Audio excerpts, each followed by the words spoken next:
México enfrenta una situación crítica en materia de abasto de agua potable. Las afectaciones a la red hidráulica de la Ciudad de México derivadas de los sismos de septiembre pasado evidenciaron los problemas a los que podemos llegar por falta de agua. Este es el panorama de nuestro país frente a otras naciones. Lucy Bravo. Cada año millones de personas alrededor del mundo mueren a causa de enfermedades relacionadas con un abastecimiento de agua, higiene o saneamiento inadecuados. Se estima que 783 millones de personas no tienen acceso a agua limpia. La escasez afecta a más de un 40% de la población mundial y se prevé que la demanda se incrementará en un 55% para el año 2050.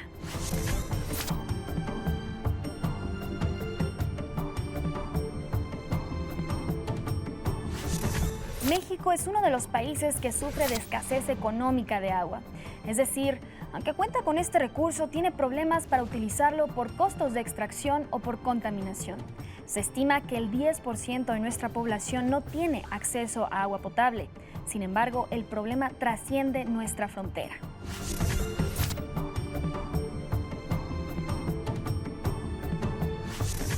Un estadounidense consume en promedio 4.382 litros de agua por día, mientras que un mexicano consume 2.002, un chino 1.138 y un africano solo 64. Si observamos el mapa de escasez a nivel mundial, del total del agua tratada, el 70% corresponde a países desarrollados, el 35% a países de ingresos medios y el 8% a países pobres. Así que más temprano que tarde tendremos que dejar de pensar en el problema del agua como algo exclusivamente geográfico. Marilena, el director de agua de la Ciudad de México, Ramón Aguirre, acaba de decir que esta ciudad se aproxima a un colapso hídrico y por otra parte que bueno, resolver eso y las tuberías de 55 años que hay que reemplazar requieren inversiones millonarias. ¿Qué hay de esto? Pues definitivamente es una verdad que se ha venido manejando desde ya varios años por parte también del director del SACMEX, el ingeniero Ramón Aguirre. Y efectivamente tenemos un problema de infraestructura, pero este problema también deriva no solamente de inversiones, es el esquema en que hemos venido construyendo esta ciudad. La infraestructura hidráulica, por ejemplo, por comentarles sobre un aspecto, todos estos nuevos edificios que se están haciendo en la ciudad, pues algunos de ellos hacen medidas de mitigación, pero algunos no, algunos pagan estas medidas mediante código financiero y se van fuera de lo que viene siendo el área de impacto de estos edificios, lo cual lo que nos deja es un déficit en muchas de las colonias de la ciudad en materia de infraestructura. Sí, y ocurrió que en el sismo, bueno, vimos escenas incluso de golpes en Iztapalapa por la falta de agua. Decía al principio que eso es como una muestra de lo que nos puede pasar si no hay soluciones concretas. ¿Qué nos deja, por ejemplo, en materia de sismos, de elecciones, el sismo del 19 de septiembre? Bueno, definitivamente el sismo pues, es un fenómeno natural que, como ya se dijo en los medios, no se puede predecir. Sin embargo, sí hay una serie de medidas que pues, pueden haber agravado los riesgos y todos los impactos que tuvo el temblor. Una de ellas tiene que ver con el agua? Es la mecánica de suelos. La mecánica de suelos, pues evidentemente tiene una serie de interrelaciones con el agua que se extrae de los suelos y esto puede ser más o menos estable. ¿El panorama es igual de crítico, el tema del agua en todo el país? Definitivamente, bueno, tenemos un país que tiene una distribución pues muy difícil en la ciudad. Tenemos un norte que carece de agua y un sur que tiene excesos de disponibilidad de agua, pero también la infraestructura está pues distribuida diferente. Entonces yo creo que los retos ahora con la nueva ley de aguas nacionales o la nueva ley general de aguas nacionales, que es a donde nos estamos aproximando, pues necesitamos hacer un planteamiento que tome en consideración esta situación de los contextos nacionales y regionales del país y a partir de esto pues hacer una planeación hídrica que contemple por un lado la infraestructura, pero también contemple pues nuevas formas de cultura del agua. No es otra cosa más que justamente tener sistemas de ahorro y uso eficiente del agua. ¿El consumo per cápita de agua de los mexicanos ha variado, ha disminuido, ha aumentado? ¿Cómo está? Pues ha aumentado, porque evidentemente también son 366 litros por persona. Somos el quinto país que utiliza más agua. ¿En el mundo? Sí, en el mundo. Wow. Bueno, pues esto tiene que ver fundamentalmente con la cultura. No tenemos en México y en particular en las principales ciudades, pues abrimos la llave, ¿no? Como antes y no vemos de dónde viene, no nos interesa si hay fugas, no somos corresponsables en ese sentido. María, hablabas de una nueva ley. ¿Qué plantea esta nueva ley general del agua? ¿Cuáles son las novedades?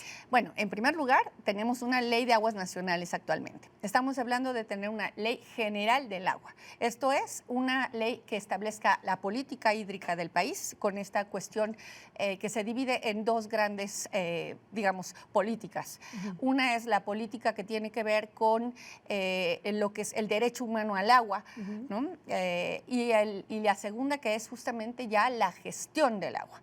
La gestión del agua que tiene que darse en por un lado, en el uso eficiente del agua, pero también todo lo que tiene que ver con la preservación. También en cuanto al derecho humano al agua, me parece que pues tenemos que ver la concurrencia, es decir, esta corresponsabilidad que existe en los tres niveles de gobierno para poder pues hacer efectivo las cantidades que establece la ONU, porque no se trata nada más de establecerlo de manera retórica, sino de establecer que esto implica inversiones para poderlo hacer efectivo y de manera diferenciada. María Elena, esta nueva ley implica más participación de la iniciativa privada y a la gente eso siempre le da terror.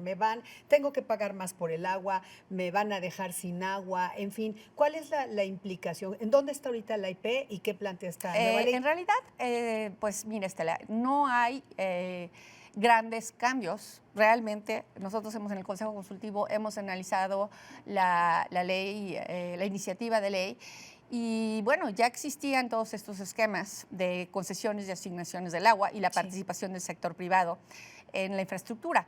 A mí me parece que las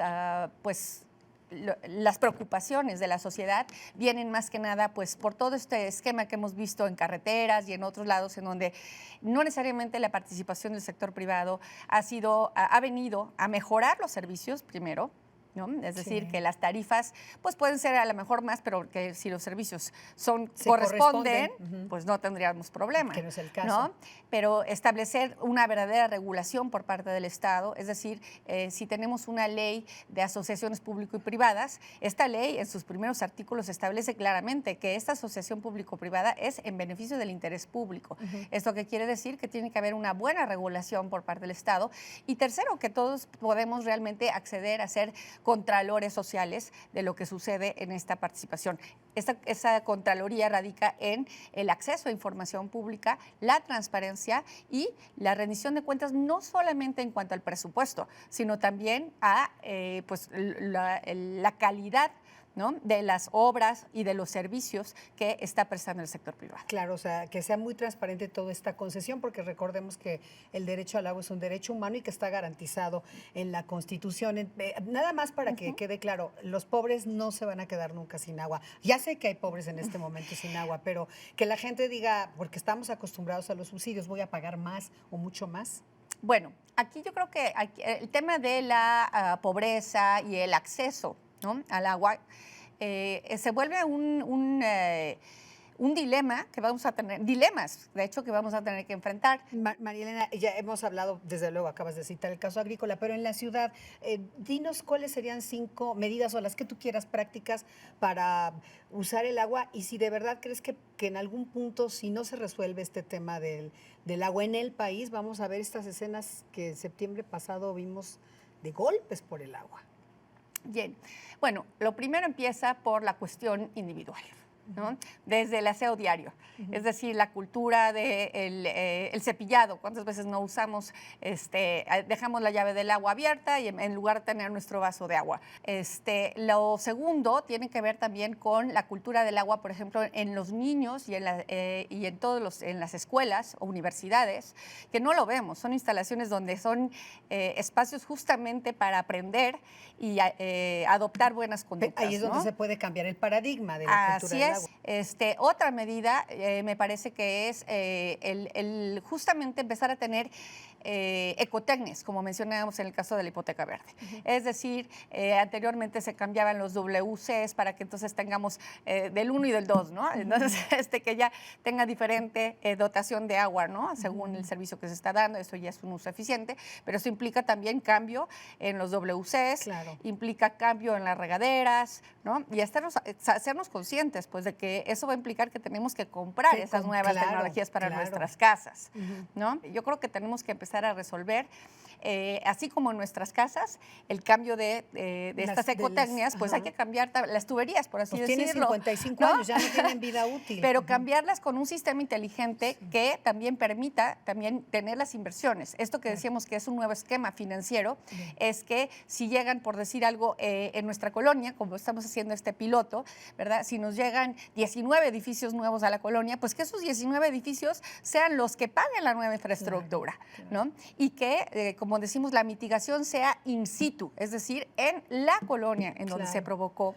¿no? Este nuevo impacto y esta nueva carga que generan los nuevos edificios. Estas son apenas unas medidas. Te pregunto por último, de lo contrario, ¿de verdad vamos a ver escenas como las que ya tuvimos hace unas semanas de literal pelearte a golpes por el agua? Pues de hecho yo creo que son los nuevos conflictos que hay en el mundo, porque además el agua se junta con recursos naturales, cambio climático, ¿no? Entonces pues sí vamos a tener efectivamente más conflictos y el problema no es que tengamos estos síntomas de malestar social, sino que no estamos trabajando por estas soluciones efectivas, es decir, estos cambios de conducta y estos cambios de buenas prácticas y de tecnologías y de sistemas de infraestructura en los cuales la ciudad tiene que aportar. No es un problema de dinero, Estela, es un problema justamente de la participación, como lo señala el artículo 25 constitucional, es responsabilidad del Estado, el desarrollo integral sustentable, de la cual,